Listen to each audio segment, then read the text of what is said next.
She didn't mind that I was away for weeks, sometimes months, because she knew I was doing something important. It was supposed to be a 2-month trip to South America, but due to logistical issues, the mission ended 3 weeks ahead of schedule. I didn't tell Rachel. I wanted to surprise her. I pictured her face lighting up when I walked through the door, her arms wrapping around me, telling me how much she had missed me. Instead, I came home to a nightmare. I parked in the driveway, noticing right away that the porch light was off. That was strange. Rachel always left it on for me. The house was dark, silent. I stepped inside, my suitcase rolling across the hardwood floor. Then I heard it. A low laugh. A man's voice. The sound came from the living room. My chest tightened, a sick feeling twisting in my gut. I moved carefully, quietly, toward the source of the voice. And then I saw them. Rachel, my wife, sitting on the couch, a wine glass in hand, laughing at something the man next to her had said. He was comfortable, leaning into her, his arm casually draped behind her. She wasn't just tolerating it. She was enjoying it. For a moment, I stood there, frozen, my heart hammering in my chest. My mind tried to make sense of it. Maybe it was innocent. Maybe he was just a friend. But then she reached out, tracing a finger down his chest, and everything inside me snapped. The suitcase hit the floor with a loud thud. Rachel's head jerked up. Her smile vanished, her eyes widening in shock and horror.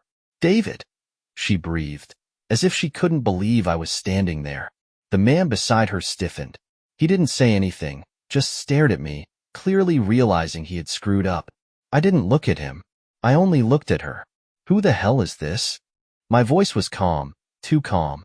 Rachel scrambled to her feet. It's not what it looks like." I laughed, a sharp, bitter sound. "Oh, really? Then explain it to me." She opened her mouth, but no words came out. The man beside her stood, hands raised. "Look, man, I didn't know she was married." I turned to him, my eyes burning with rage. "Get out." He didn't need to be told twice. He grabbed his jacket and bolted out the front door.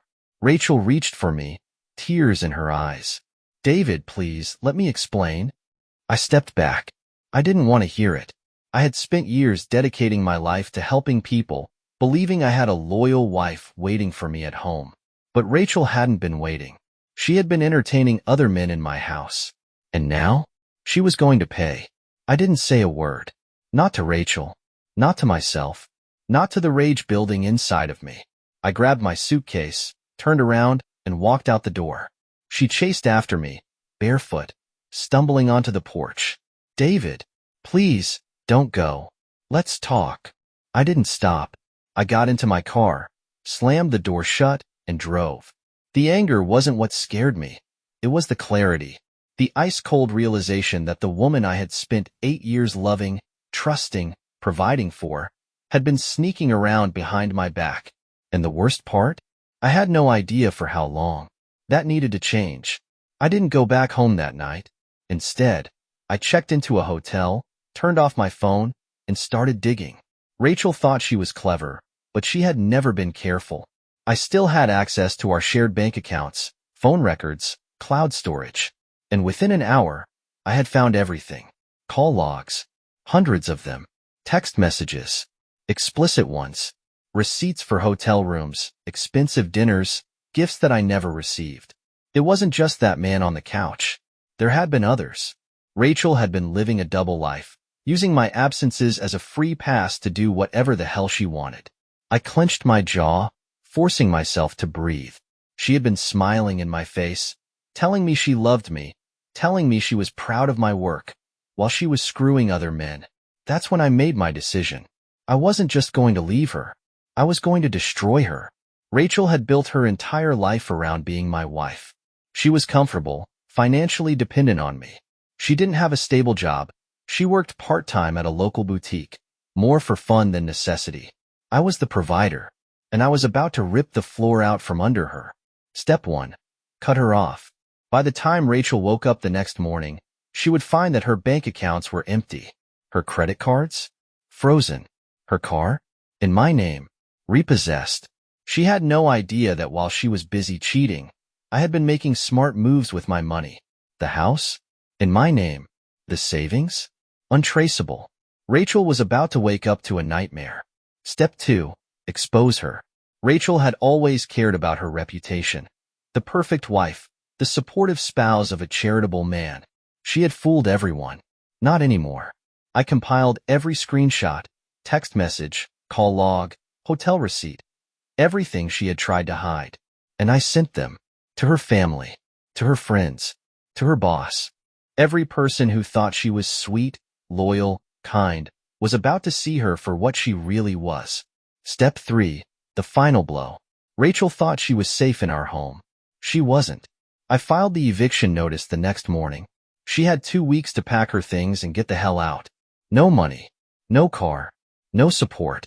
By the time she realized what had happened, it would be too late. 2 days later, I walked back into the house. Rachel was there, sitting on the floor, surrounded by unpaid bills and shut-off notices. She had been crying. The moment she saw me, she scrambled to her feet. "David, oh my God, thank God you're home. Something's wrong with our accounts." I smiled. I had been waiting for this. "There's nothing wrong," I said. "You just don't have access anymore." Her face twisted in confusion, then horror. What are you talking about?"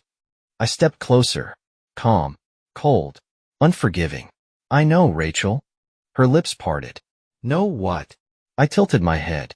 "Everything." Her whole body stiffened. I pulled out my phone and showed her the evidence.